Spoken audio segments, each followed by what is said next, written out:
With the weight of grief still heavy on his shoulders and 2 young children depending on his every decision, Jack Harper reluctantly signed the inheritance papers for his grandfather's forgotten lakeside property, intending only to clear it out over a long weekend and put it up for sale. Before we jump back in, tell us where you're tuning in from, and if this story touches you, make sure you're subscribed, because tomorrow I've saved something extra special for you.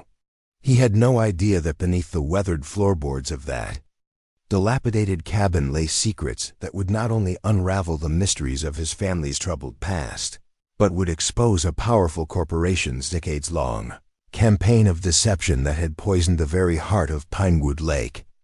The late October rain pounded against the windshield of Jack's aging SUV as he navigated the winding forest road leading to Whispering Pines cabin. His children, Lily, age 10, and Noah, age 7, had finally fallen asleep in the back seat after hours of restless travel. The headlights illuminated the deteriorating wooden sign at the property entrance, nearly consumed by overgrown vines and years of neglect. Some inheritance, Jack muttered to himself, pulling up to the 2-story log cabin that looked like it belonged in a horror film rather than a real estate listing. It had been 8 months since his wife Claire's sudden death in a rock-climbing accident. 8 months of struggling to keep his small architectural firm afloat while raising 2 grieving children alone.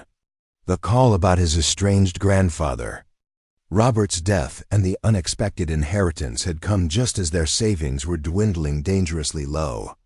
"Your grandfather Robert has left you Whispering Pines," the attorney had explained over the phone. "It needs to be cleared out before it can be sold. Nothing complicated, a weekend job at most." Jack had only vague memories of visiting the lakeside retreat as a child. His father had severed ties with his grandfather when Jack was only 8, and all questions about him were met with tight-lipped silence and a sharp change of subject. All he knew was that there had been some kind of falling out, serious enough that his father had forbidden any contact. Now at 36, widowed and desperate for financial stability, Jack found himself the reluctant owner of a property he barely remembered, tasked with dismantling the life of a grandfather who had been reduced to a family ghost. As he stepped out of the SUV, the cold rain immediately soaked through his jacket. He hurried to wake the children, helping them navigate puddles on their way to the porch. The ancient wooden steps creaked ominously beneath their feet as Jack fumbled with the old brass key the attorney had provided. "Is this where the scary grandpa lived?" Noah asked, clutching his dinosaur backpack against his chest like a shield. "He wasn't scary, buddy, just different," Jack replied, though he had no idea if that was true. "And yes, this is his house. We're going to stay here for the weekend while we sort through his things." The lock finally surrendered with a reluctant groan, and the door swung open to reveal darkness and the musty smell of abandonment. Jack fumbled for a light switch, surprised when the yellowed ceiling fixture actually flickered to life. "The power's still on," he remarked, genuinely shocked. "The estate has maintained basic utilities," the attorney had explained. "Your grandfather was quite methodical about such matters." The cabin interior was like stepping into a time capsule. Heavy wooden furniture from another era filled the living room. Bookshelves lined the walls, packed with volumes on ecology, conservation, and local history. A layer of dust covered everything, but otherwise the house seemed frozen in time, as if Grandpa Robert had simply stepped out momentarily rather than passed away after years in a nursing home. "Can we explore?" Lily asked, her initial weariness giving way to curiosity. "Not tonight, sweetheart. It's late and we're all tired. Let's get our bags in and set up the sleeping bags in the cleanest room we can find." After bringing in their luggage and finding clean linens in an upstairs closet, Jack settled the children in a guest bedroom that seemed less dusty than the others. He deliberately avoided what appeared to be his grandfather's bedroom, unwilling to confront such personal spaces yet. Preparing and narrating this story took us a lot of time, so if you are enjoying it, subscribe to our channel, it means a lot to us. Now back to the story. With the children finally asleep, exhausted from the journey, Jack returned downstairs. The rain continued its relentless assault on the roof and windows, creating an eerie soundtrack as he wandered through the main floor, trying to assess the magnitude of the task ahead. "This is going to take more than a weekend," he sighed, running his finger through the dust on a sideboard. In the corner of the living room stood a massive oak desk, its surface covered with papers, journals, and file folders. Jack approached it hesitantly, feeling like an intruder despite being the legal owner of everything in the house. This was where he would have to start, sorting through paperwork to determine what needed to be kept for legal or tax purposes and what could be discarded. As he began organizing the scattered documents, Jack found mostly what he expected: utility bills, property tax statements, maintenance records. But among the mundane paperwork, he discovered a leather-bound journal wedged beneath a stack of nature magazines. The binding was worn, its pages yellowed with age. Opening it, Jack recognized the handwriting as similar to what he remembered from the rare birthday cards his grandfather had sent him before his father had cut off contact. The journal entries dated back nearly 30 years, chronicling the lake's ecology, but occasionally veering into more personal territory. Jack flipped forward, curious about entries around the time his father had severed ties with his grandfather. He found a gap of several months with no entries, and then a single page with a disturbing entry. "They're watching the property. They've discovered I haven't destroyed the evidence." Evidence of what? Jack whispered to himself, flipping through more pages, finding increasingly paranoid-sounding entries about them monitoring the property, tapping the phone lines, intercepting mail. "Just like Dad said," Jack whispered. He really did become paranoid. This seemed to confirm what little his father had shared before his own death 5 years ago, that Grandpa Robert had developed troubling delusions after years of isolation. A wave of sadness washed over him. Had mental illness been the wedge that drove his father to cut ties with his only living parent? As he closed the journal, his elbow knocked a small framed photograph from the desk. Bending to retrieve it, Jack noticed something odd about the floorboard where the frame had landed. One board seemed slightly different from the others, the grain pattern inconsistent, the edges more precisely cut. Heart suddenly racing for reasons he couldn't articulate, Jack pressed his fingers against the board and felt a slight give. He applied more pressure to one end, and to his astonishment, it pivoted upward, revealing a small hollow space beneath the floor. Inside was a brass key unlike any modern one he'd seen, large, with an intricate pattern on its bow and a complex bit at the end. The kind of key that would open something old and significant. Jack held it up to the dim light, running his thumb over the ornate engravings, a series of symbols he couldn't identify. Outside, the storm intensified, rain lashing against the windows as thunder rumbled in the distance. Lightning briefly illuminated the room, casting strange shadows against the walls. In that flash, Jack thought he saw movement at the window, a silhouette that disappeared as quickly as it had appeared. Just the branches, he told himself, though. The nearest tree was at least 20 feet from the house. He returned his attention to the key, wondering what lock it might fit. The cabin had standard door locks, nothing that would require such an elaborate key. Perhaps the boathouse or some old chest or cabinet he hadn't yet discovered. Jack slipped the key into his pocket and continued searching the desk. In a drawer beneath stacks of old correspondence, he found a small leather-bound book different from the journal, more like a ledger. Inside were columns of numbers and initials, dates stretching back decades. Some entries were circled in red, others crossed out entirely. At the back of the ledger was a hand-drawn map of the property, with several areas marked with the same symbols that appeared on the key. One location was circled repeatedly, a spot behind the boathouse labeled only with the letters LC beside it. His grandfather had written, Truth lies beneath the surface, but never stays buried. A chill ran down Jack's spine that had nothing to do with the drafty old cabin. Whatever his grandfather had been involved in, these weren't the ramblings of a paranoid old man. The meticulous records, the hidden key, the coded map, these were the actions of someone deliberately concealing something of great importance. "What were you hiding, Grandpa?"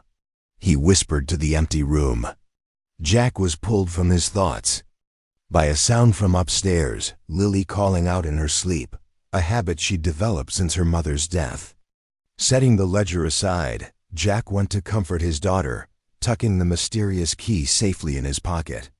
The other discoveries would have to wait until morning. Dawn arrived with weak sunlight filtering through dusty windows. The storm had passed, leaving behind a sodden landscape and a sky washed clean. Jack had slept fitfully, his dreams filled with hidden rooms and shadowy figures. After preparing a simple breakfast from the supplies they'd brought, Jack took the children outside to explore the property while the ground dried in the morning sun. The lakeside retreat spread out before them, once pristine shoreline now overgrown. A weathered boathouse listing slightly to one side. Canoes and kayaks in various states of disrepair.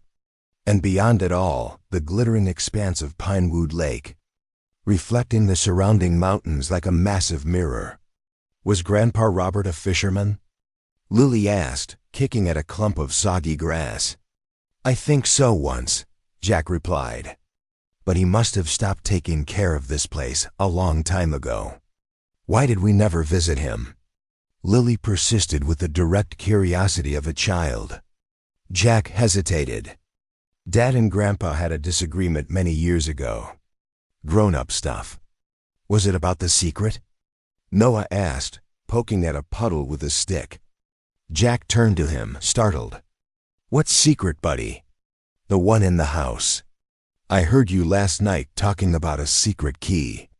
Jack sometimes forgot how attuned children could be to the adult world around them, catching fragments of information like little receivers. "I found an old key, that's all," he explained. "I don't know what it opens yet." "Can we help you find out?"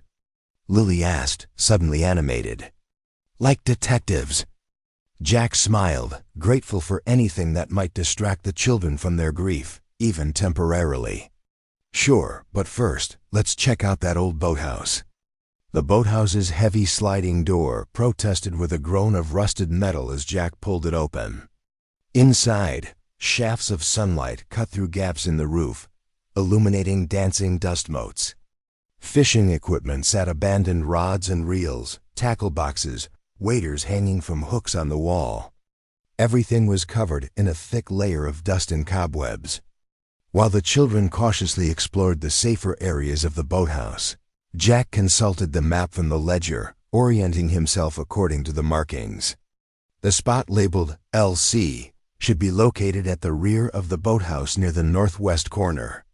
Jack made his way carefully through the cluttered space, mindful of rusty nails and rotting floorboards.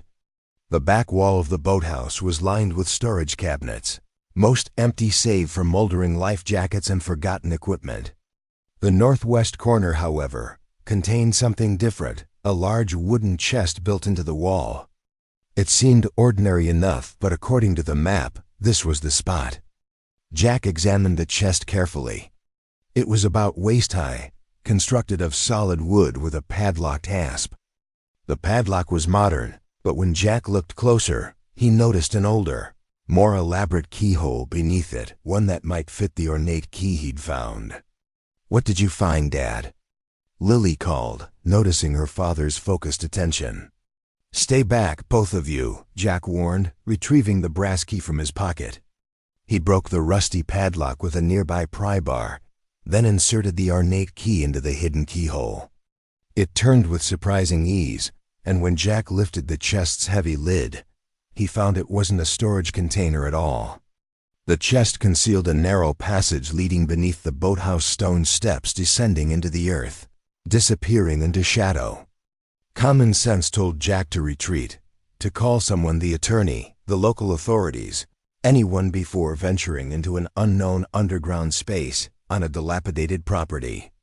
But curiosity pulled stronger.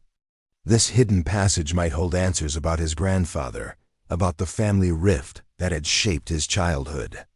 "Lily, take Noah back to the cabin," Jack instructed. "I'm going to check this out." "But Dad, no arguments." "I won't be long." Once the children were safely on their way back to the cabin, Jack took a deep breath and ducked through the opening, beginning the descent down the stone steps. He tested each one carefully before putting his full weight on it.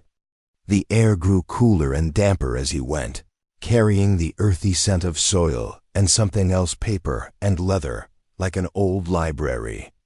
At the bottom of the steps, the passage opened into a small underground room with a packed earth floor and walls of fitted stone. It wasn't a root cellar as he'd first thought. This space had been purposefully constructed and carefully maintained. Battery-powered lanterns hung from hooks on the wall, and when Jack tried one, it surprisingly flickered to life, casting the room in a warm glow. What he saw made his breath catch. The room was an archive. Metal shelving units lined the walls, filled with document boxes, leather-bound volumes, and hanging files. A sturdy wooden table stood in the center, its surface clean and organized with a magnifying glass, white cotton gloves, and archival tools. In one corner stood an old filing cabinet with a strange lock, ornate and old-fashioned. "The key," Jack whispered, reaching into his pocket. The brass key fit perfectly into the cabinet's lock. It turned with a satisfying click, and the top drawer slid open smoothly, as if recently oiled and maintained. Inside were folders organized by date, stretching back nearly 60 years.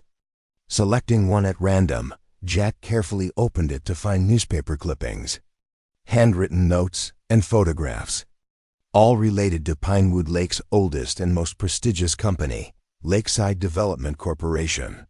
The name struck a chord in Jack's memory. Lakeside Development was the region's largest employer, constructing luxury resorts and residential communities around the lake. Their sprawling headquarters on the outskirts of town was a point of local pride, providing jobs and economic stability for generations. What connection could his grandfather possibly have had to them?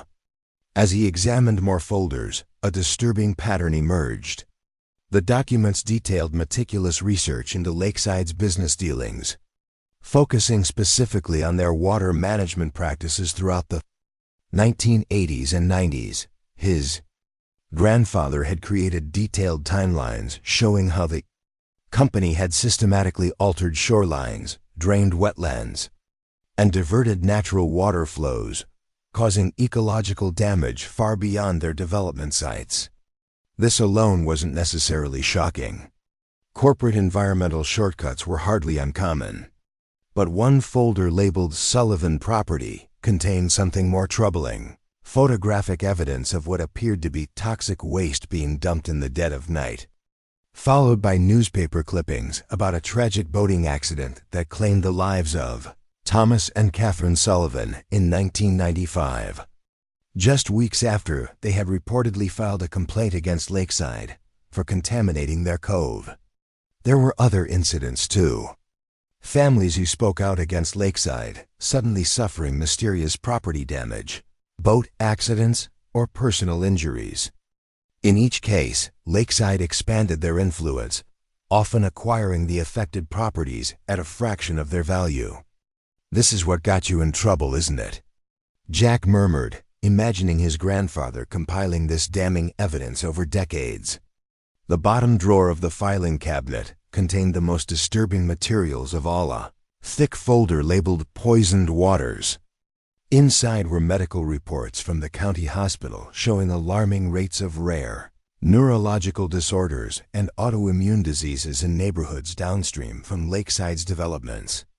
An attached report in his grandfather's handwriting detailed how the company had knowingly used banned chemicals in their construction processes, particularly a waterproofing compound that had subsequently been linked to severe health impacts. rather than properly disposing of their remaining supply or implementing safer alternatives. According to his grandfather's notes, Lakeside had continued using the compound, secretly dumping the toxic waste in remote areas where it eventually seeped into the groundwater. The final page of the report hit Jack like a physical blow. Michael's illness almost certainly connected to water contamination from lakeside runoff. Medical reports confirm same rare neurological condition as Williams and Turner children. All families using lake water within 2 miles of dumping sites. Michael, Jack's father. His hands trembling, Jack set down the documents and took a shaky breath. His grandfather hadn't been paranoid after all. He'd been documenting decades of corporate crime, environmental destruction, and possibly even murder perpetrated by the most powerful company in the county. And his father hadn't died of a rare genetic disorder, as Jack had always been told. He had been poisoned. Just one of many victims of Lakeside's callous disregard for human life in pursuit of profit. A sudden noise from above made Jack freeze, the unmistakable sound of the boathouse door sliding open. Footsteps moved across the wooden floor, deliberate and searching. Someone else was in the boathouse, and from the purposeful movement, they weren't just exploring. Jack quickly switched off the lantern, plunging the hidden room into darkness save for the faint glow of his phone. He gathered the most damning documents, shoving them into his jacket pockets, and listened intently to the movements above. The footsteps paused directly over the hidden entrance. Jack's heart pounded so loudly he was certain it would give him away. "I know you're down there, Mr. Harper," called a man's voice, smooth and controlled. "I think it's time we discuss your grandfather's unfortunate hobby of collecting falsehoods about respected members of this community. Lakeside development it had to be. But how had they known about the hidden room? How had they known he was here? The answer hit him with chilling clarity. They'd been watching the property, probably for years, waiting for someone to discover Robert Harper's archive of evidence. "The documents are quite safe with us," the voice continued, "and we're prepared to be exceptionally generous in ensuring they remain private. Your grandfather refused such an arrangement, which made things unnecessarily complicated for everyone." Jack's mind raced through options. There appeared to be no other exit from the underground room. The man above knew he was here. If he represented Lakeside, he had resources, influence, and based on what Jack had just learned, a willingness to eliminate problems permanently. But he had something his grandfather hadn't. A quick scan of the room revealed modern equipment tucked discreetly in one corner, a scanner, a laptop, external hard drives. His grandfather had collected physical evidence, but he'd also created digital backups.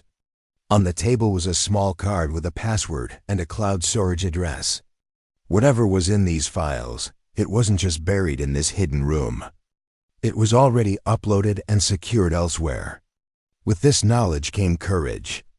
Jack reached for a second drawer in the filing cabinet, one he hadn't yet explored, and found exactly what he needed to ensure his own safety leverage.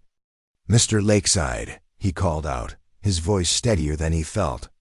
"I think you should know that everything my grandfather documented is already backed up. If anything happens to me or my children, it all goes public immediately." The silence that followed was profound. Then the voice, noticeably less composed, "Come upstairs so we can discuss this civilly." "Like you discussed things with my father? With the Sullivans? With all the families whose health you destroyed?" Jack countered, buying time as he searched for anything else useful in the hidden archive. His hand closed around something cold and metallic beneath a stack of papers. His grandfather's old service revolver, loaded and maintained. Jack wasn't comfortable with guns, but the weight of it provided a strange reassurance. "Those were unfortunate coincidences," the voice replied, an edge of tension now evident. "Ancient history that no one would believe without proof." "I have proof," Jack said, moving toward the stone steps with the revolver concealed in his jacket pocket. "More than my grandfather ever showed you." He was bluffing partially, but something in the silence that followed told him the bluff was working. Whoever was up there, Lakeside or someone working for the company, was recalculating their approach. Jack Harper had come to Whispering Pines to clear out an old cabin and close a chapter of family history. Instead, he had stumbled into a decades-long conspiracy of corruption, environmental crime, and violence, one that had claimed his father's life and forced his grandfather into isolation. Now, as he prepared to confront the man above, he realized that his inheritance wasn't just a run-down lakeside property. It was his grandfather's legacy, a meticulously documented case against one of the most powerful companies in the state, and the responsibility to finally bring them to justice. "I'm coming up," he called, gripping the revolver tightly. "And I think you'll want to hear my terms." The hidden room had changed everything. The question now was whether Jack would live long enough to use what he'd found, and whether he could protect his children from the same forces that had destroyed so many families before his. As he ascended the stone steps, Jack thought of his children waiting at the cabin, of his father who had died too young, of his grandfather who had spent decades fighting a lonely battle against impossible odds. For their sakes, he couldn't afford to fail. With each step, Jack felt something awakening within him, a strength he hadn't known he possessed, a determination that transcended fear. This wasn't just about justice anymore. It was about protecting the future, his children's future, and the future of every family around Pinewood Lake who remained unaware of the poison in their water, their soil, their very lives. The hidden room beneath the boathouse had revealed more than just corporate crimes. It had revealed Jack's purpose, a calling that would transform not only his life but the destiny of an entire community that had lived too long under the shadow of corruption and deceit. Jack ascended the stone steps slowly, the revolver a reassuring weight in his pocket. The documents he'd hastily gathered crinkled against his chest, tucked securely inside his jacket. Each step brought him closer to a confrontation he never could have anticipated when he'd arrived at Whispering Pines just hours earlier. As he neared the top of the stairs, Jack paused, taking a steadying breath. He wasn't a confrontational person by nature. His life as a small-town architect had involved drafting plans and meeting with clients, not standoffs with corporate villains. Yet something in him had shifted upon discovering the truth about his family's past, a sense of purpose and righteous anger he'd never experienced before. "I'm waiting, Mr. Harper," called the voice from above, impatience evident. With a final deep breath, Jack pushed through the hidden door in the chest and emerged into the boathouse. Sunlight streamed through the gaps in the weathered roof, momentarily blinding him after the darkness below. As his vision adjusted, he saw a man standing several yards away. He wasn't what Jack had expected. Rather than some imposing figure, he was of average height and build, perhaps in his early 50s, dressed in an expensive but casual outfit that seemed at odds with the dilapidated boathouse. His silver hair was perfectly styled, his clean-shaven face tanned and lined from outdoor activities rather than labor. He stood with the easy confidence of someone accustomed to authority. "Victor Lakeside," he said with a slight nod, confirming Jack's suspicions. "I would say it's a pleasure to meet Robert Harper's grandson, but under the circumstances—" "You've been watching the property," Jack stated, maintaining distance between them. "Waiting for someone to find my grandfather's records." Lakeside's smile didn't reach his eyes. "Your grandfather was a troublemaker with a penchant for conspiracy theories. We've kept an eye on this property out of concern that his delusions might cause problems for innocent parties." "Innocent?" Jack couldn't keep the incredulity from his voice. "I've seen the evidence, the Sullivan accident, the contaminated water, my father's death." Something darkened in Lakeside's expression. Tragic accidents and unfortunate illnesses happen in rural communities, Mr. Harper. Trying to connect unrelated events into some grand conspiracy is what unstable minds do. "Is that why my father took me away? Because my grandfather was unstable?" Lakeside spread his hands in a gesture of false sympathy. Your father recognized that Robert was becoming dangerous with his obsessions. He made the right choice to protect you." The casual dismissal ignited something in Jack. "He was protecting me from you. He knew what you'd done to him, but he couldn't prove it. So he ran." "A colorful interpretation," Lakeside replied coolly. "But we're not here to debate ancient history. I'm here to make you an offer." "Like the offer you made my grandfather?" Jack's hand moved closer to his pocket. The one he refused before he was conveniently diagnosed with dementia and placed in a nursing home. For the first time, uncertainty flickered across Lakeside's face. "You have no idea what you're talking about." "I know more than you think," Jack bluffed, drawing confidence from his reaction. "The archive isn't just paper records. Everything's been digitized, backed up to multiple secure locations. If anything happens to me or my children, it all goes public." Lakeside studied him for a long moment, reassessing. "What do you want? Money?" "The property is worthless, the shoreline eroded, the water contaminated. But I could offer you a fair price, more than fair." "I want justice," Jack said. "For my father, for all the families your chemicals poisoned, for the Sullivans who died in that accidental boating crash." A cold laugh escaped Lakeside. "Justice after 30 years with evidence collected by a man everyone in town considered mentally unstable? Be realistic, Mr. Harper. Even if you could convince anyone to look into these ancient allegations, Lakeside Development has relationships with every judge and official in 3 counties. The State Environmental Protection Agency might be interested," Jack countered. "Especially with soil and water samples showing contaminants that are still present. My grandfather kept testing regularly. The evidence isn't just historical." This information clearly caught Lakeside off guard. His carefully maintained composure slipped, revealing a flash of genuine concern. "The property values alone," Jack continued, gaining confidence. "Imagine what would happen if every homeowner around Pinewood Lake learned their soil and water had been deliberately contaminated. The lawsuits would be endless." Lakeside's expression hardened. "You're making a very serious mistake, Mr. Harper. Your grandfather made the same one. It didn't end well for him." The threat hung in the air between them. Jack's hand closed around the revolver in his pocket, though he had no real intention of using it. He wasn't a killer, unlike the man standing before him. "Here's what's going to happen," Jack said, surprised at the steadiness in his voice. "I'm going to leave this property with copies of everything my grandfather documented. You're not going to follow me or interfere in any way." "And then what?" Lakeside asked, his tone mocking.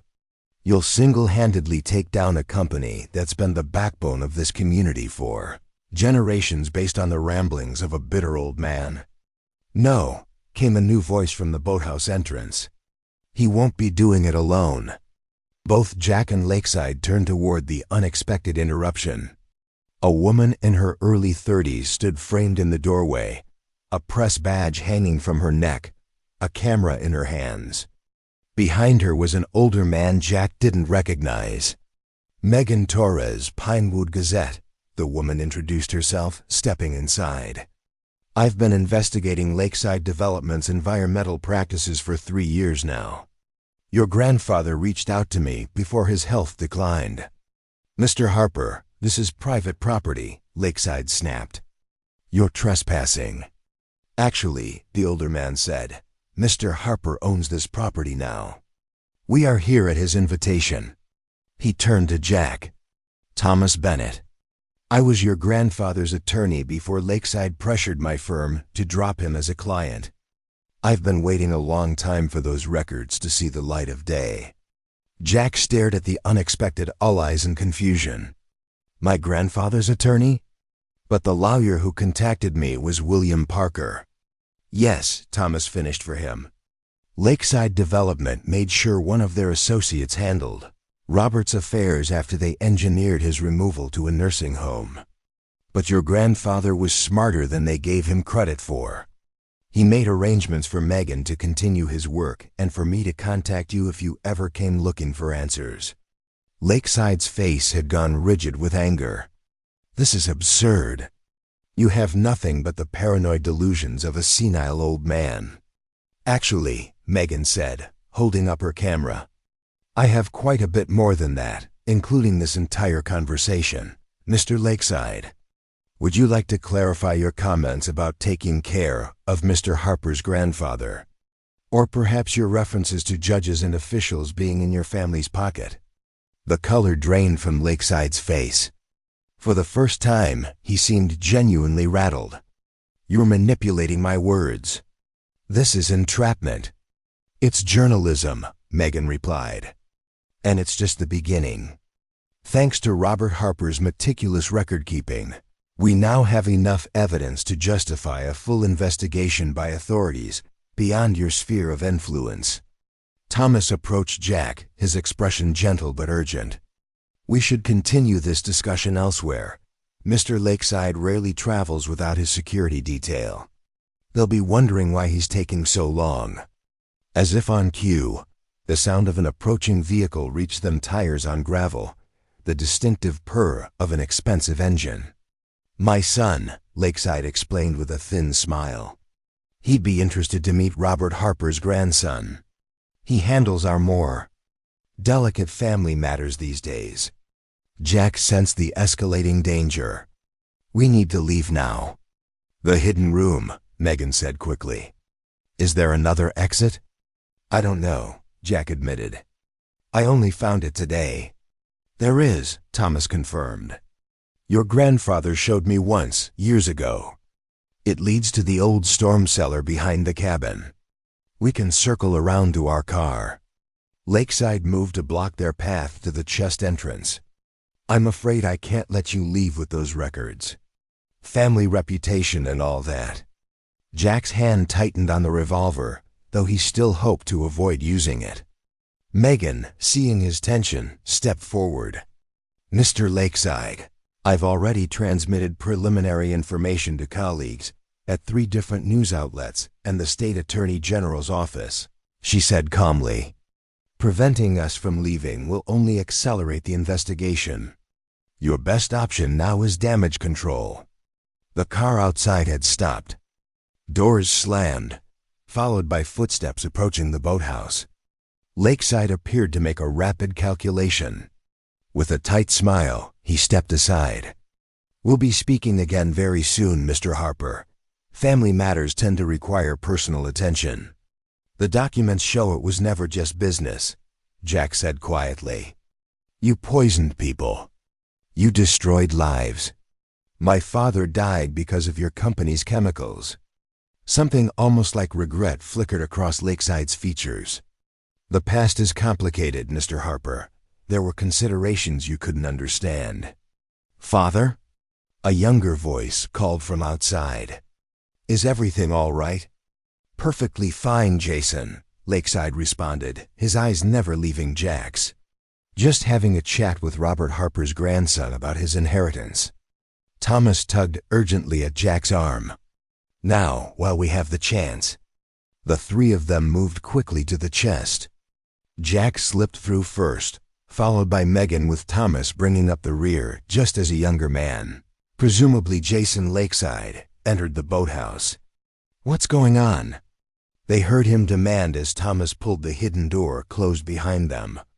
In the darkness of the underground room, Thomas led them to the far corner where a narrow passage Jack hadn't noticed earlier stretched into darkness.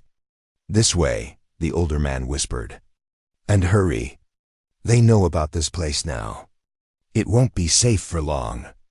As they navigated the claustrophobic tunnel, Megan explained in hushed tones how Robert Harper had contacted her 4 years earlier, sharing some of his evidence against Lakeside Development. The investigation had been proceeding slowly, hampered by the company's influence, until Robert's sudden decline and placement in a nursing home. Your grandfather wasn't senile, Megan assured Jack. Lakeside arranged for his diagnosis after he threatened to go public. By the time I realized what had happened, He was heavily medicated and under constant supervision in a facility their family practically owns. He knew they might come after him, Thomas added. That's why he created the digital backups, why he reinforced this tunnel. He was preparing for a confrontation that finally came. The tunnel eventually opened into a storm cellar behind the cabin, just as Thomas had promised.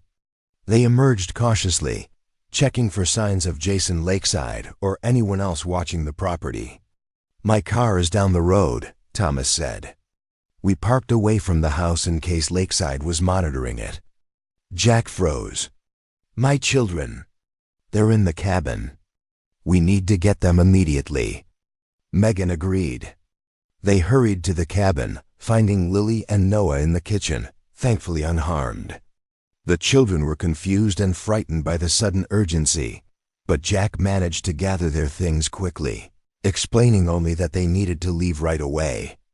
As they rushed toward Thomas's car, hidden behind a stand of trees, Jack looked back at Whispering Pines, the place that had featured in his childhood memories, that had claimed his father's life, that had driven his grandfather to years of solitary investigation, and that had finally brought everything full circle with his return. "What happens now?" he asked as they reached Thomas's car. Megan carefully stored her camera in a secure case. "Now we take your grandfather's evidence to people who can use it. State-level environmental agencies, federal prosecutors, news outlets beyond Lakeside's influence." "It won't be easy," Thomas cautioned, starting the engine. "Lakeside development won't go down without a fight. They have resources, connections, and they've already shown they're willing to go to extreme lengths to protect themselves." Jack clutched the documents he'd taken from the archive, thinking of his father, of his grandfather spending decades building a case in secret. "They've gotten away with it for 30 years, he said, determination hardening his voice. "That ends now." As Thomas's car pulled away from Whispering Pines, Jack Harper understood that the inheritance that had seemed like a burden just hours ago was actually a sacred trust. His grandfather had left him more than a dilapidated cabin. He had left him the truth, and with it, the responsibility to finally bring justice to those who had thought themselves above it.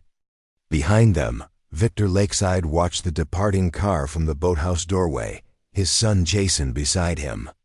"They have everything, don't they?" Jason asked, tension evident in his voice. Victor's expression remained impassive. "They have what Robert Harper collected. But they don't know the full story. Not yet." "What do we do?" The elder Lakeside turned to his son, his face hardening. "What this family has always done, whatever is necessary to protect what's ours." The confrontation at Whispering Pines was over. The true battle was just beginning. Thomas drove with the steady confidence of someone who knew every back road in the county. They avoided the main highways, taking winding rural routes that meandered through forest and lakeside communities. No one spoke for the first 20 minutes, the tension of their narrow escape still hanging in the air. Finally, Megan broke the silence. "We should be safe for now. I doubt even the Lakesides would attempt anything in broad daylight." "Don't underestimate them," Thomas replied, checking the rearview mirror for the third time in as many minutes. "I've watched that family operate for 40 years. They didn't build their empire by playing fair." Jack sat in the back seat with his children, his mind racing to process everything that had happened. Just yesterday, he had been a widower struggling to keep his architectural firm afloat while raising 2 grieving children. Now he was fleeing from one of the most powerful families in the region, carrying evidence of corporate crimes and possibly murder. "Where are we going?" he asked suddenly, realizing he had no idea where Thomas was taking them. "My cabin," the older man answered. "About an hour from here, just over the county line. Victor's influence doesn't extend quite as far there. We'll be safe enough to regroup and plan our next steps." Lily leaned against her father, her young face etched with worry. "Dad, what's happening? Who were those men at the lake?" Jack hesitated, unsure how much to share with his children. They had already endured so much with their mother's death. Now they were being uprooted again, thrust into a situation they couldn't possibly understand. "Remember how I told you Grandpa Robert and Dad had a disagreement?" He began carefully. "It turns out it wasn't just a disagreement. Grandpa discovered something bad that a powerful company was doing. Something that hurt people, including Dad. Those men at the boathouse work for that company. And they don't want anyone to know what they did." "Are they bad guys?" Noah asked, his 7-year-old mind immediately framing the situation in terms he could understand. Jack met Megan's eyes in the rearview mirror, seeing his own dilemma reflected there. "How do you explain corporate malfeasance and environmental crimes to children?" "Yes, buddy," he said finally. "They are. They've hurt a lot of people and tried to hide it, but we have proof now, and we're going to make sure they can't hurt anyone else." Noah nodded solemnly. "Like superheroes." Despite everything, Jack smiled a little. "Except instead of superpowers, we have evidence and the truth. And those are the most powerful weapons against people like the Lakesides," Megan added, turning in her seat to address the children directly. "Your grandfather was very brave to collect all that evidence. He's a hero, even if most people don't know it yet." "Will we be able to go home?" Lily asked, the practical concerns of a 10-year-old cutting to the heart of their situation. Jack stroked his daughter's hair. "I don't know yet, sweetheart. We need to make sure it's safe first." The reality of their circumstances suddenly hit Jack with full force. The architectural firm he'd fought so hard to keep afloat after Claire's death would be unattended indefinitely. Their home, with all their belongings and memories, sat vulnerable. The normal life he'd struggled to maintain for his children's sake had been upended in a matter of hours. "I didn't realize," he began, his voice catching. Thomas met his eyes in the rearview mirror. "Your grandfather made provisions, Jack, financial arrangements for whoever inherited the property. It's not much, but it should help while we sort this out." This revelation stunned Jack, even in his isolation. His grandfather had thought ahead, considering the needs of the family that had abandoned him. "I still don't understand how my grandfather connected with you both," he said. "The way my father talked about him, he made it sound like he had become paranoid, isolated." "That's what Lakeside wanted everyone to believe," Megan explained, turning in her seat to face Jack. "Your grandfather's reputation was systematically undermined over years. Subtle rumors, convenient incidents, financial pressure. By the time he approached me with his evidence, most of the town already thought he was just a bitter old man with conspiracy theories. But he found you," Jack said. "A journalist willing to listen." Megan nodded. "I was new to the Gazette, looking to make my mark with something bigger than fishing derbies and town festivals. Henry approached me carefully, shared just enough to pique my interest without revealing his full hand. It took months before he trusted me with access to his complete investigation." "And you?" Jack asked Thomas. "How did you get involved?" The older man's hands tightened slightly on the steering wheel. "I handled your family's legal affairs for years. I was there when your father got sick, when the medical bills started piling up. Robert came to me when he first suspected the connection between Michael's illness and the Lakeside properties upstream." Thomas paused, glancing at Jack in the rearview mirror. "I helped him file public records requests, obtain environmental testing permits, all perfectly legitimate. But when Victor Lakeside realized what Robert was doing, the pressure started. Subtle at first, clients mysteriously taking their business elsewhere, then not so subtle. My senior partners called me in and told me the firm would no longer represent Robert Harper." "But you kept helping him anyway," Jack guessed. "Unofficially. By then, I'd seen enough evidence to believe him and Michael." Thomas's voice softened. "Your father was a good man. What happened to him wasn't right." They drove in silence for several more minutes, each lost in their own thoughts. The landscape gradually changed from lakeside properties to more rugged wooded terrain. Thomas turned onto an unmarked gravel road that wound upward into the hills. "There's something I still don't understand," Jack said finally. "If my grandfather had all this evidence, why didn't he go public with it years ago? Why hide everything in a secret room?" Megan exchanged a glance with Thomas. "He tried initially approach the local paper, not me. This was before my time. The editor refused to run the story. Then he tried the county environmental board. Suddenly all his appointments were canceled. The state environmental agency sent an inspector who spent 15 minutes on the property and declared everything normal without taking a single sample. The lakesides blocked him at every turn," Thomas added. "And then they started playing hardball. Your parents' house was broken into, nothing taken, just left in disarray. A message. Your father's architectural practice lost its major contracts overnight. The bank suddenly called in loans on equipment. The pieces fell into place in Jack's mind. So my father didn't leave because he thought Grandpa Robert was crazy. He left because Lakeside was threatening us. Your parents wanted to take Robert with them," Thomas said gently. "But he refused to leave. Said someone had to stay and gather evidence, build a case no one could ignore or suppress. He believed if he left, the Lakesides would win permanently." The gravel road ended at a modest cabin nestled among tall pines, simple but well-maintained, with a covered porch and a small detached garage. Thomas parked and led them inside, checking carefully before unlocking the door. The interior was cozy, a main room with a stone fireplace, small kitchen area, and doors leading to what Jack presumed were bedrooms. One wall was covered with bookshelves, another featured topographical maps of the county. "We should be safe here for now," Thomas said, securing the door behind them. "No one associates this place with me. It's owned through a family trust under my mother's maiden name." Megan immediately set up her laptop on the dining table. "We need to catalog what we have and get it secured online. How much did you manage to grab from the archive?" she asked Jack. Jack carefully removed the documents from inside his jacket. "Not everything, but the most damning materials, the soil test results, the evidence about the Sullivan accident, the records of my father's illness, and its connection to Lakeside's contaminants."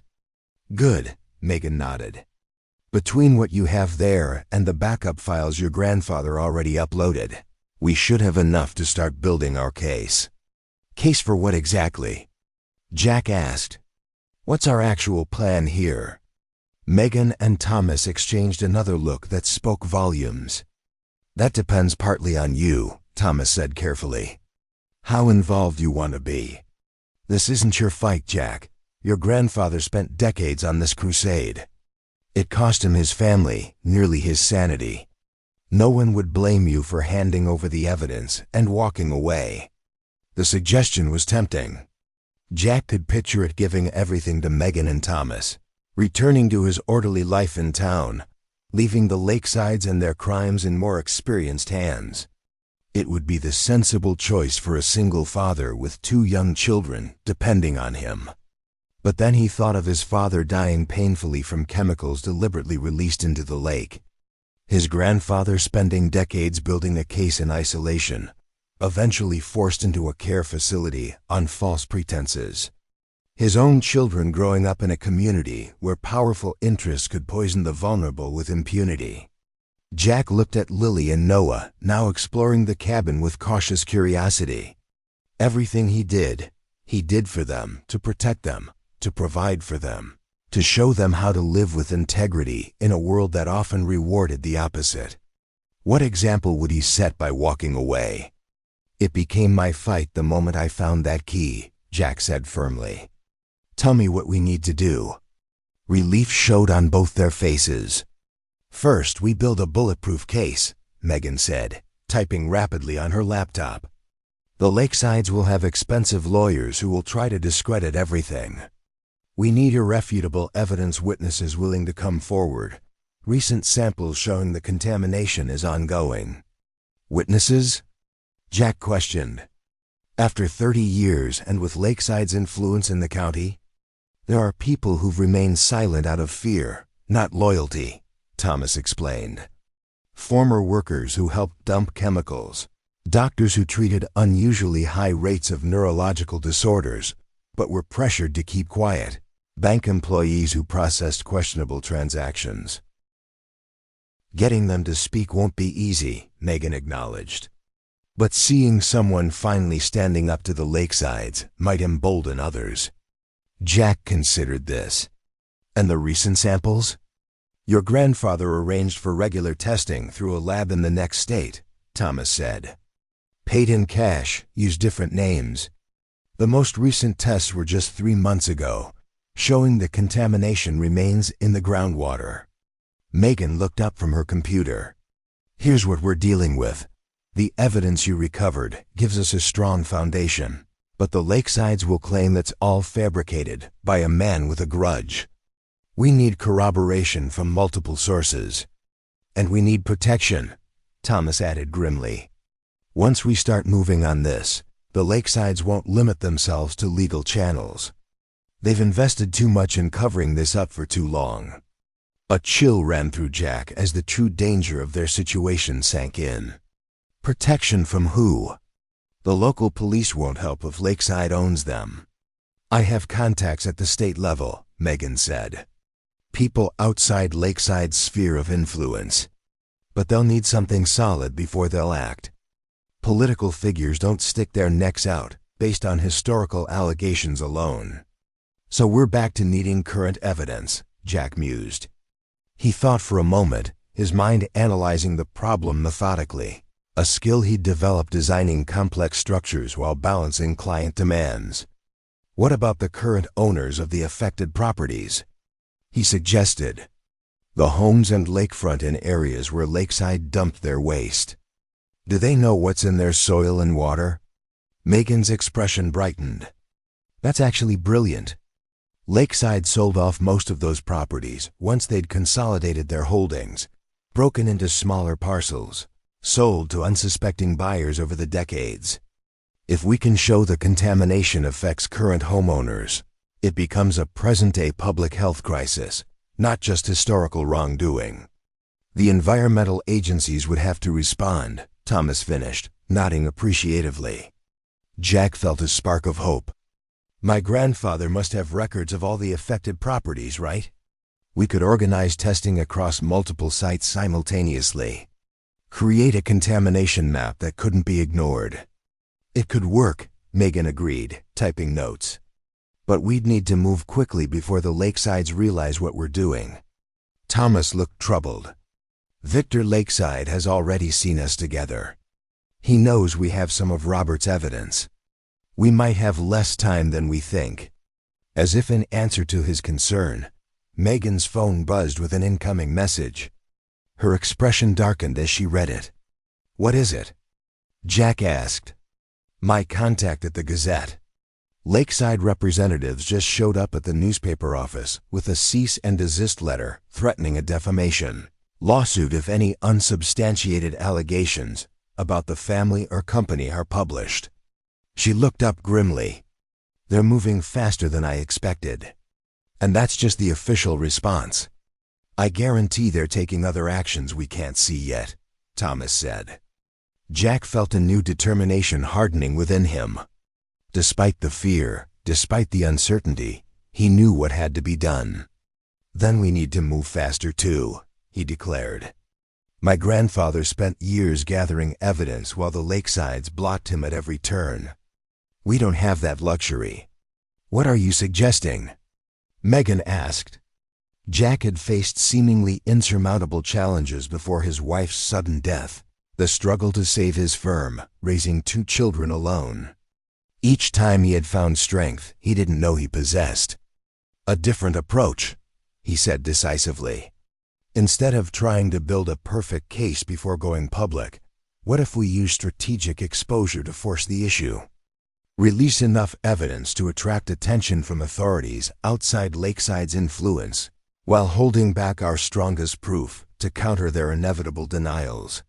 Megan considered this. Risky, we'd be showing our hand early.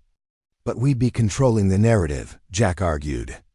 Right now, they're assuming we'll follow the same playbook my grandfather did, careful evidence gathering. Official channels, systems they know how to manipulate.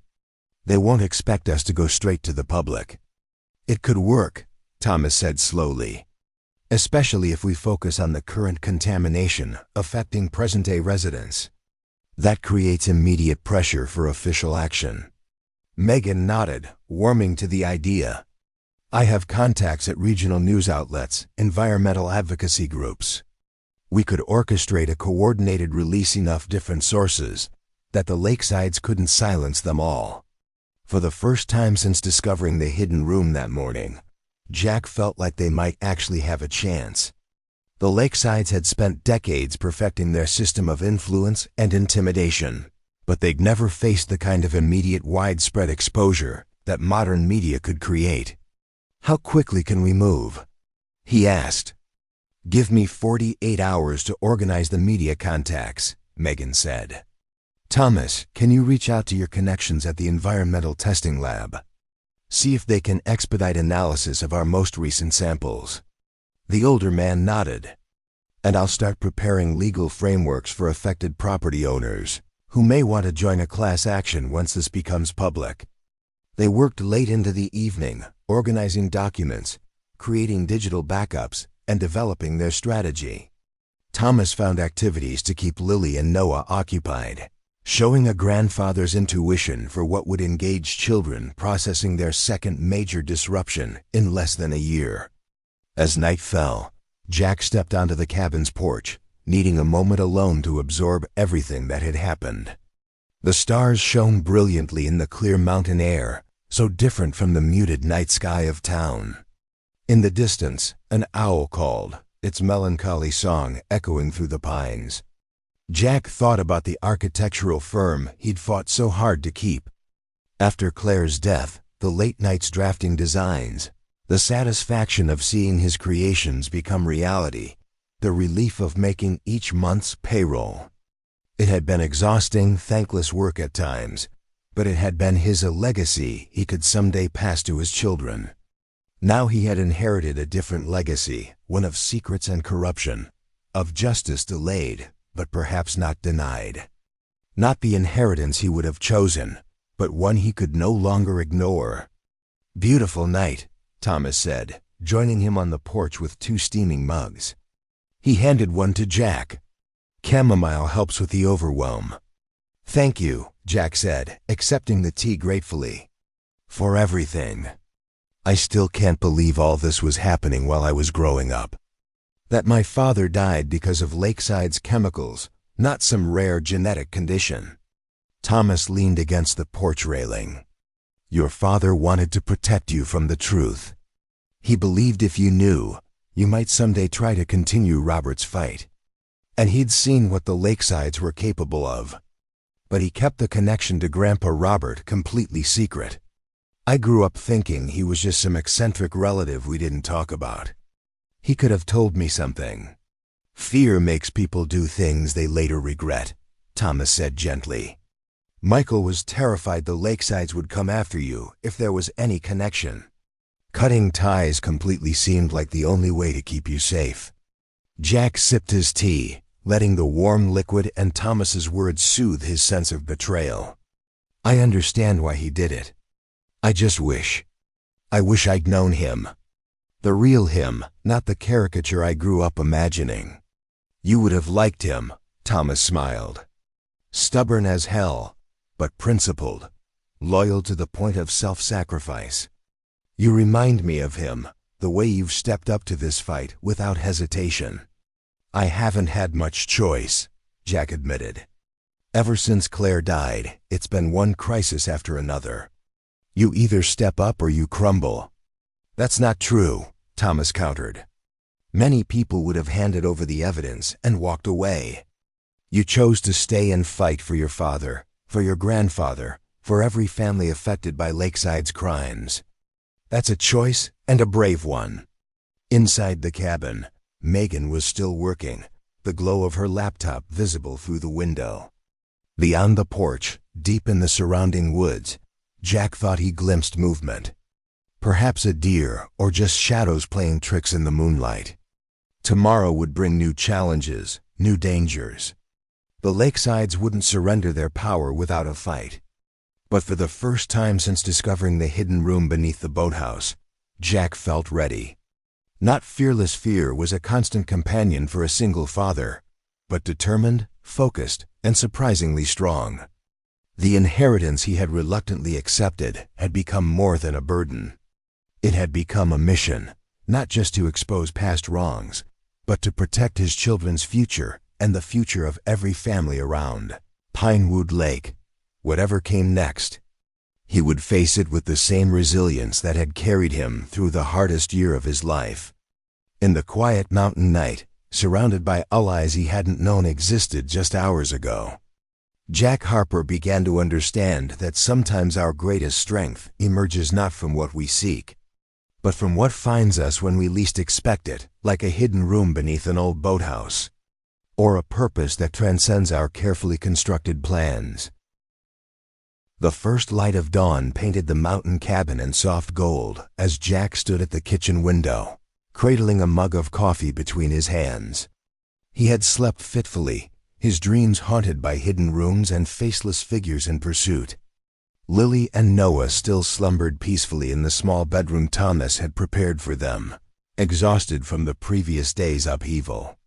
"You're up early," Megan observed, joining him at the window. The journalist looked remarkably alert, despite having worked well past midnight. "Old habits," Jack replied with a small smile. "The drafting table doesn't wait for anyone." The thought of his architecture studio sitting dark and empty sent a pang through his chest. Jack Harper Designs had been his dream first, a boutique firm where creativity could flourish without corporate constraints. After Claire's death, keeping it alive had become his way of preserving a piece of their shared vision, of showing his children that life could continue even after unimaginable loss. Now it was just one more thing the Lakesides had taken from him. "We've made progress overnight," Megan said, interrupting Jack's thoughts. She placed her laptop on the kitchen table, screen illuminated with charts and documents. "I've been organizing your grandfather's digital files." The man was meticulous. 30 years of water and soil samples, all cataloged by date and location. Jack leaned over to examine the screen. "These red markers, what do they represent?" "Neurological disorder clusters," Megan replied grimly. "Each dot is a family affected by rare conditions consistent with chemical exposure. The pattern follows the watershed downstream from 3 primary lakeside dumping sites." The visualization made the human cost painfully clear. Dozens of red dots scattered across the valley, each representing a family like his own. Lives cut short or forever altered by corporate greed. "How did they get away with this for so long?" Jack whispered. "Money, influence, and strategic isolation of the victims," Thomas answered, emerging from his room. Despite his age, he moved with the energy of a man with renewed purpose. They created a narrative that Robert was unstable, that the disease clusters were random statistical anomalies. People who raised questions found themselves facing financial pressure, mysterious accidents, or public ridicule. "Classic tactics of powerful entities threatened by truth," Megan added. "Discredit the messenger, obscure the evidence, create doubt where there should be certainty." The strategy session that followed was interrupted by the children waking, hungry and disoriented in the unfamiliar surroundings. Jack paused to prepare breakfast, finding unexpected comfort in the simple act of measuring flour and heating a pan. Some problems couldn't be solved with pancakes, but the familiar routine steadied his nerves for what was to come. As Lily and Noah ate, Thomas spread a large map of Pinewood Lake across the dining table. "These are the properties most severely affected by contamination," he explained, circling several areas with a red marker. "Based on Robert's records, these 5 locations would give us the strongest current evidence if we can obtain fresh samples." "Who owns them now?" Jack asked. Megan consulted her notes. 2 are residential developments built in the early 2000s. 1 is a community park donated, by surprise, Lakeside Development as a community investment. The 4th is still privately owned by Eastwood Estates, a Lakeside subsidiary operating through a shell company. And the 5th? The 5th is the Pinewood Elementary School, Thomas finished quietly. Jack's coffee mug froze halfway to his lips. The elementary school. My children's school. Megan nodded grimly. Built 15 years ago on land formerly owned by the Sullivans, the ones who died in the accidental boating crash after filing complaints about water contamination. The revelation struck Jack like a physical blow. Not only had Lakeside poisoned his father, but his children had been attending school on contaminated ground. How many other families remained unaware of the invisible danger threatening their children every day? "We need those samples immediately," Jack said, his voice steady despite the storm of emotions raging within him. "And we need to get them tested before the Lakesides realize what we're doing." "I've already reached out to my contact at Eastern State Environmental Laboratory," Thomas reported. "Dr. Elaine Chun. She's agreed to prioritize our samples if we can get them to her today." "I'll handle the school and park," Megan volunteered. "I can pose as a journalist doing a feature on community green spaces." "Technically not even a lie. The residential areas will be trickier," Thomas cautioned. Showing up with sample collection equipment would raise immediate questions. Jack considered the problem from multiple angles, a skill honed by years of adapting architectural designs to challenging sites. "What about the water utility? Don't they do routine testing?" Thomas's eyes lit up. "My nephew Marcus works for county water management. He could collect samples under the guise of routine quality monitoring." "That leaves the Eastwood Estates property," Megan noted. "It'll be heavily secured. Lakeside doesn't take chances with their own holdings." Jack remembered something from his grandfather's journals. There was a creek running through the Whispering Pines property that connects to Eastwood land. If the contamination is in the groundwater, then the creek would carry traces downstream where we could access it from public land. Thomas finished, nodding appreciatively. "Your grandfather's strategic thinking lives on in you, Jack." The plan came together rapidly. Thomas would contact his nephew about the residential samples. Megan would handle the school and park, and Jack would return to Whispering Pines to collect creek water samples.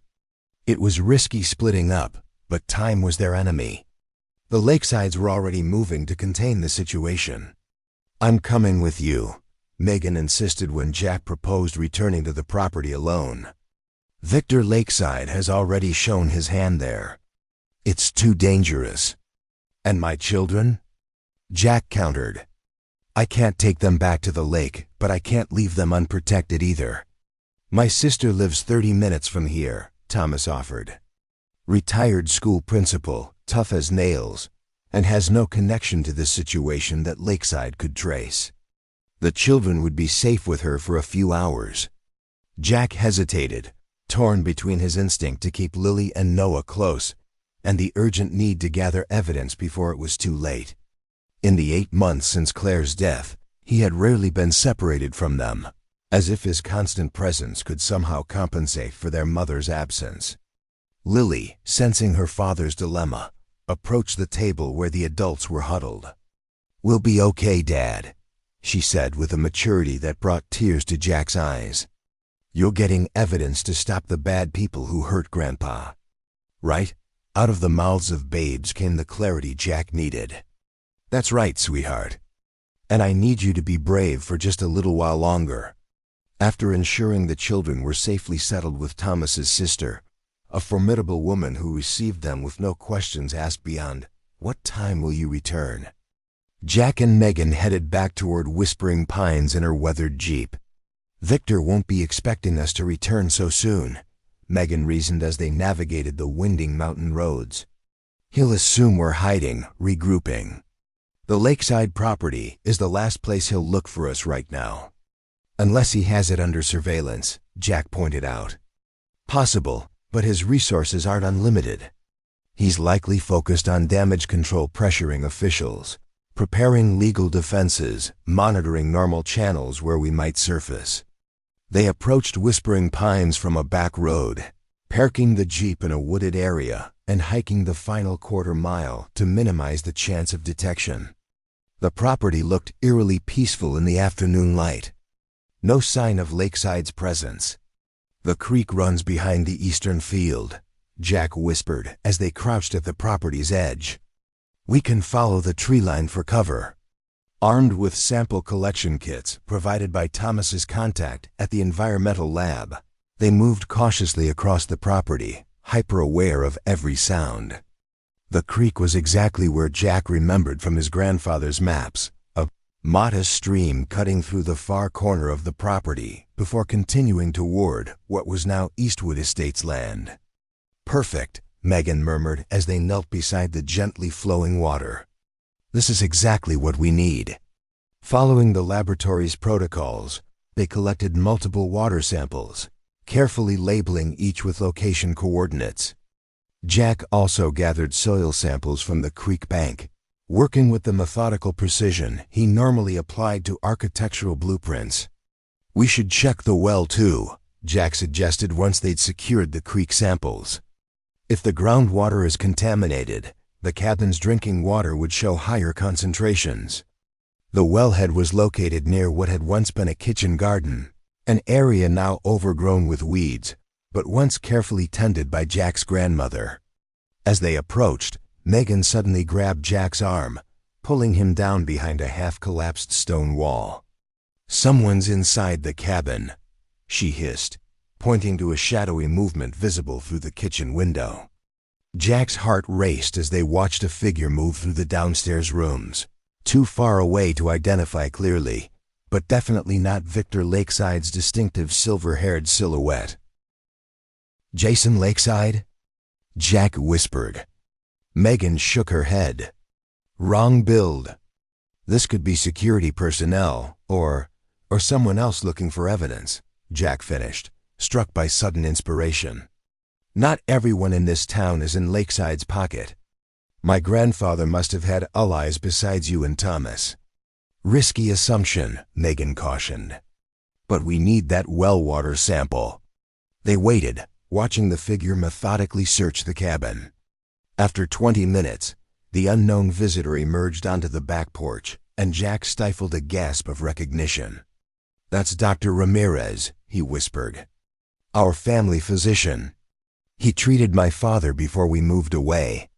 Dr. Ramirez, now in his 60s, but still possessing the erect posture and purposeful movement Jack remembered, scanned the property before descending the porch steps. He carried a small leather satchel close to his body, moving with the urgency of someone who knew they were somewhere they shouldn't be. "What would your doctor be doing here?" Megan wondered. "Let's find out," Jack decided, standing before Megan could stop him. "Dr. Ramirez," he called, keeping his voice low but audible. The physician froze, then spun toward the sound, his face registering shock and then, remarkably, relief. "Jack Harper," he breathed as Jack approached, recognition immediate despite the years that had passed. "I heard you had inherited the property, but I didn't expect to find you here.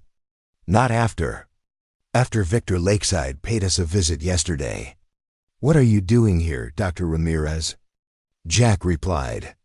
The doctor glanced nervously around before responding. "The same thing you are, I suspect. Looking for evidence." This revelation opened an entirely new dimension to their investigation.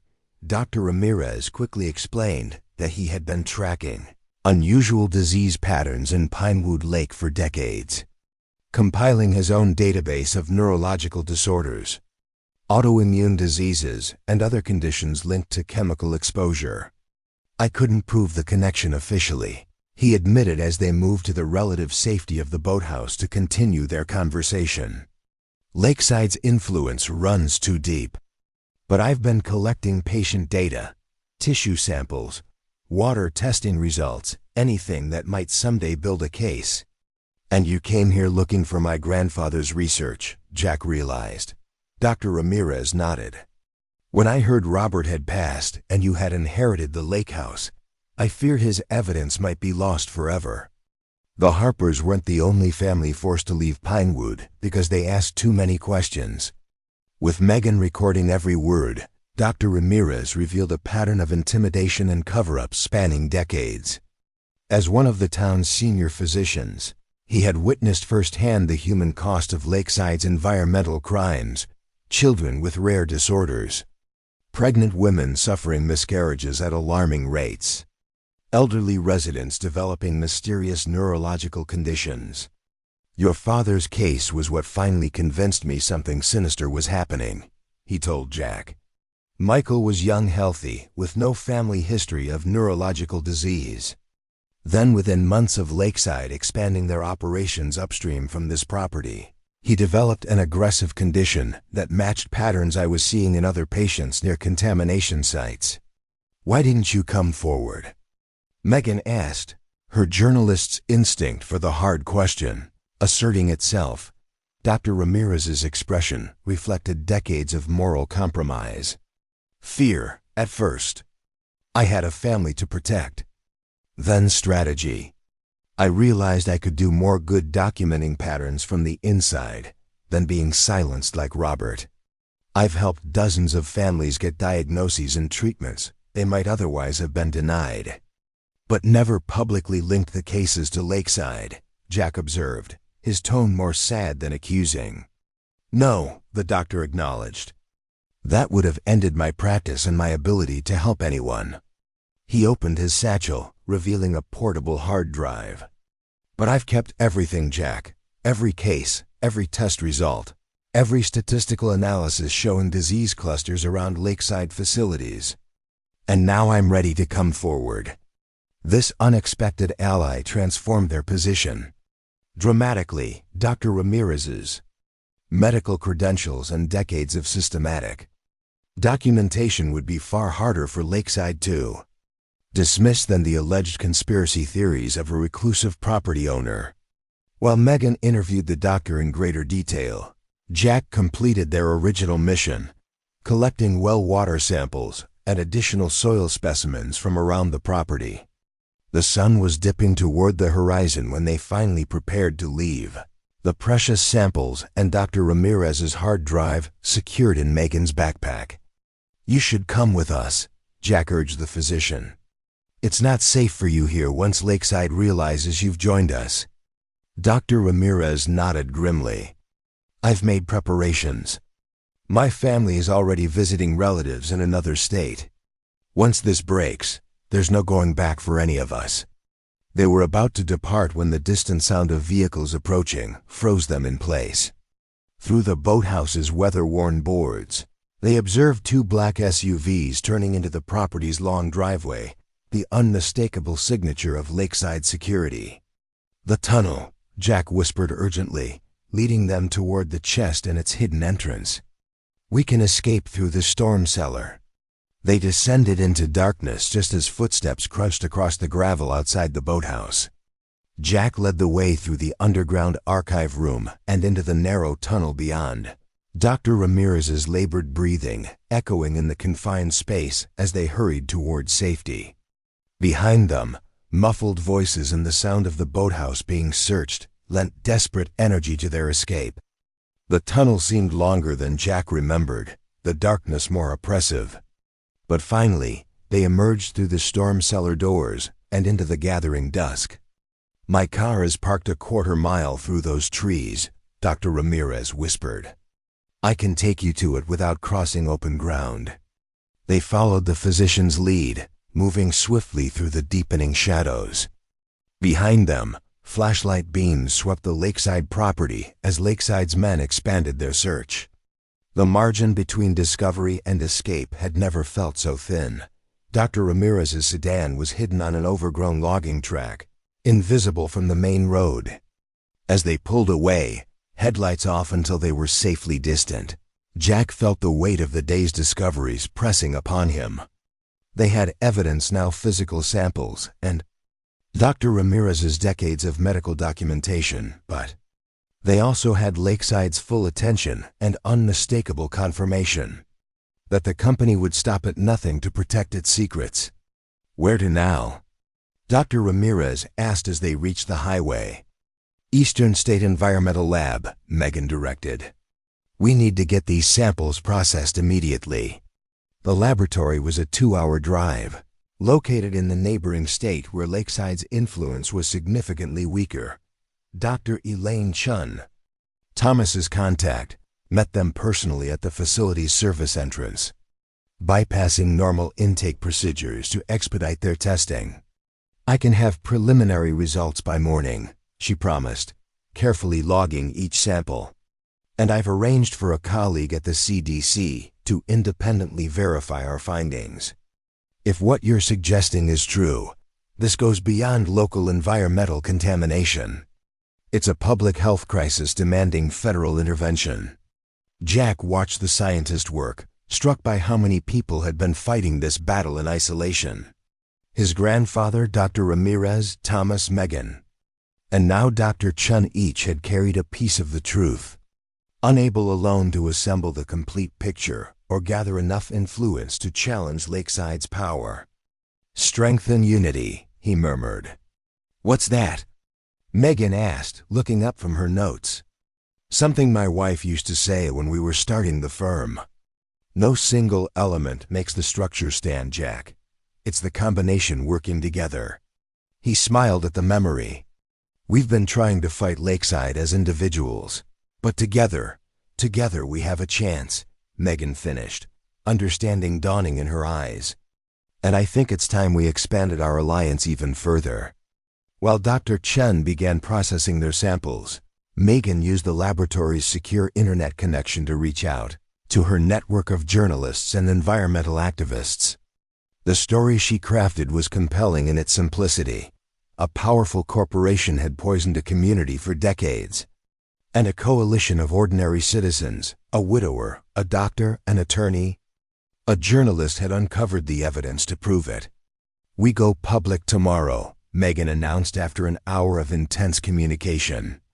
Simultaneous releases across 5 regional news outlets, plus an environmental justice organization with national reach. Dr. Ramirez has agreed to be our named medical source, and Dr. Chun will provide the scientific analysis of our samples. What about my children? Jack asked, the weight of parental responsibility never far from his thoughts. Once this breaks, Lakeside will know exactly who's behind it. Thomas has already arranged protective custody through the state attorney general's office, Megan assured him.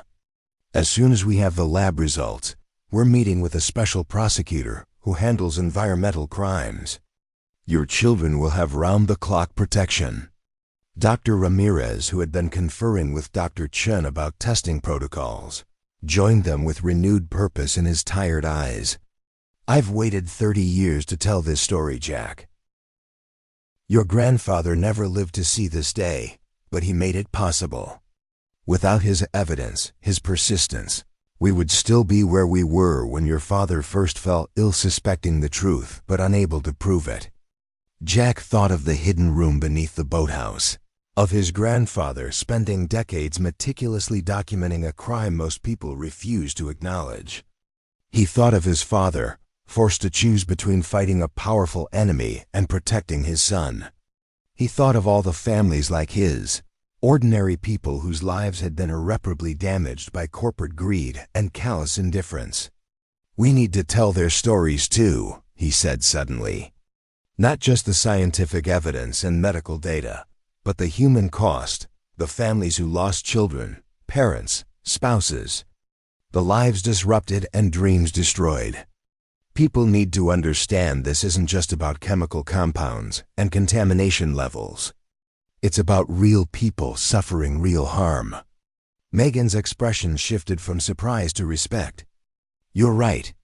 Facts and figures only go so far, but personal testimonies, those are harder to dismiss. She hesitated. Would you be willing to tell your father's story? Your family's story? The question gave Jack pause. Going public would mean exposing his children to unwanted attention, reopening wounds barely beginning to heal, making himself a target for Lakeside's inevitable counterattack. The safer path would be to remain anonymous, to let others be the public face of the fight. But then he remembered Lily's words from that morning. "You're getting evidence to stop the bad people who hurt Grandpa, right?"